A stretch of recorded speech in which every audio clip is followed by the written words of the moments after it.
on, everybody? What's up? It is a weekend here. It's Falcons Daily. I am CG, Craig Green, your host, and I appreciate all of y'all checking us out here on the weekend.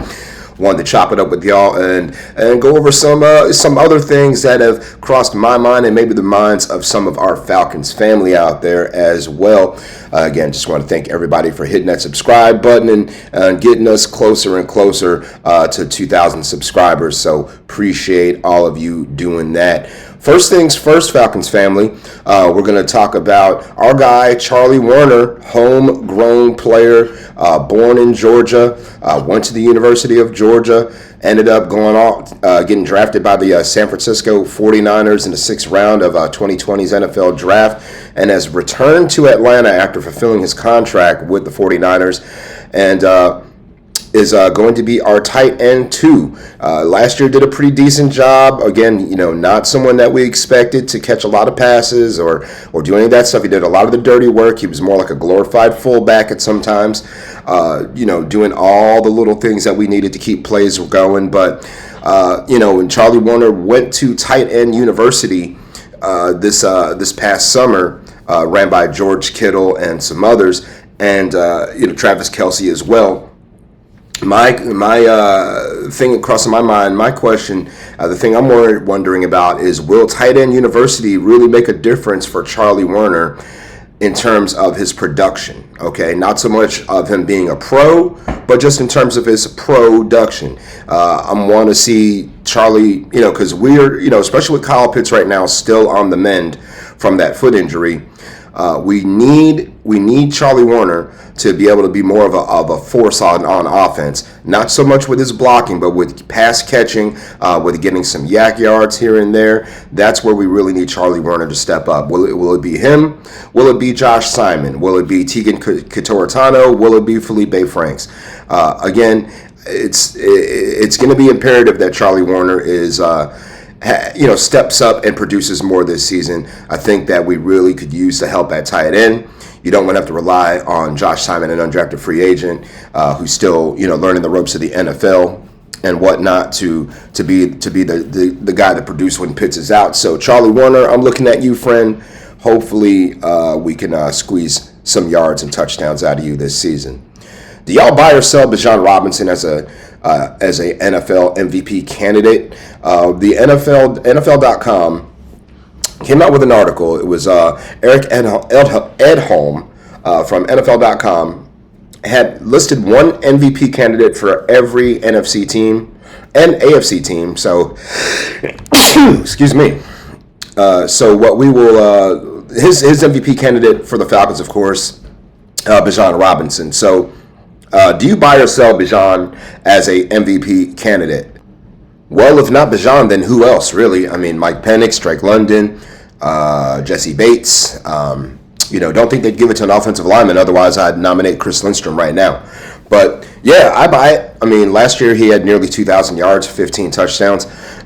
This year he's looking to build on that, maybe make a second straight Pro Bowl, maybe be an all-pro player. But again, Bijan has done pretty much everything we've asked of him. The only thing he hasn't done that we haven't seen in his game is that capability of hitting home runs and taking it to the nest, 65, 75, 85 yards. That's the part of the game that he wants to work on. That's what he's been trying to get done. I'm sure he sees himself in the same light as an Alvin Kamara, a Saquon Barkley, that type of running back. And he can be that kind of guy, and he is that guy.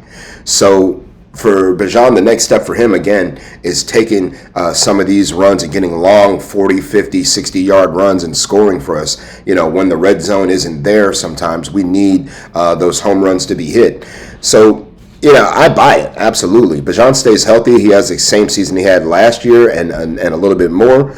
You should see his name up there near the top of the MVP charts. It's just pretty rare for it to go to a running back. A lot of times we're looking at quarterbacks or the best defensive player on your team. So for a running back to get it, I'd love to see it, especially if it was Bijan, and especially if it was with us, playing successful football into January. Training camp battles, y'all. We got training camp coming up literally in 5 days. So we looked at a couple of positions the other day. We looked at The other day we looked at the safeties and everything like that, Jordan Fuller and Xavier Watts. Today, taking a look here at Troy Anderson and Divine Diablo. That's a battle at inside linebacker that's kind of intriguing to me. So when we're looking here, Troy Anderson last year, if you remember, he went on injured reserve, didn't finish the season, had a knee injury, had that pick six, the 47-yard pick six. Didn't have any heavy sacks last year, but did finish with 47 tackles and had one tackle for loss, one QB hit. And again, we'll see where Troy goes. I mean, he did pretty good in cleanup duty behind Caden Ellis. But Divine Diablo coming over from the Raiders had a sack last year, 63 tackles combined, defended 2 passes.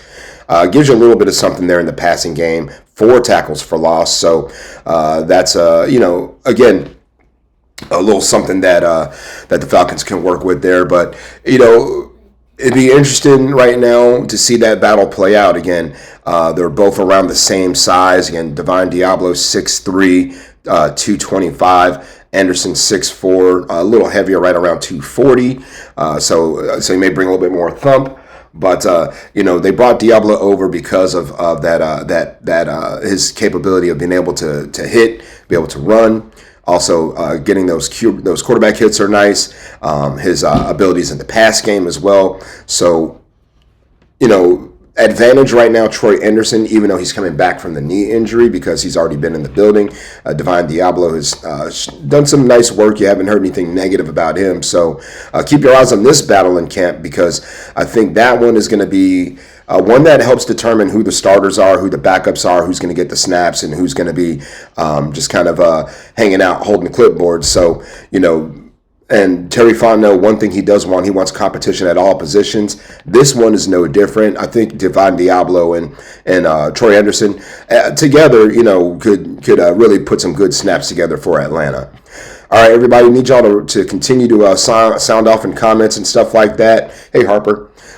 Sound off in the comments and let us know what you think about the podcast. Let us know what you think about Falcons offseason, about what they're going to do, hopefully. Again, giving shout outs to my guys, Dave Joseph, 1457, Tommy V, Jeff Holden, 1225, player stats, Nathaniel Bailey, 3049. These are all people who have chimed in and had their comments read on the show. So be like them, get your comments in, let me know what you think, all your hot takes, and then we can go from there. So it's a daddy-daughter weekend, and we're going to go chill and maybe go to the splash pad and do some things. So y'all have a great rest of your weekend. We're going to try to do the same, and we're going to go ahead and get out of here, and we're going to go have some breakfast. Ain't we?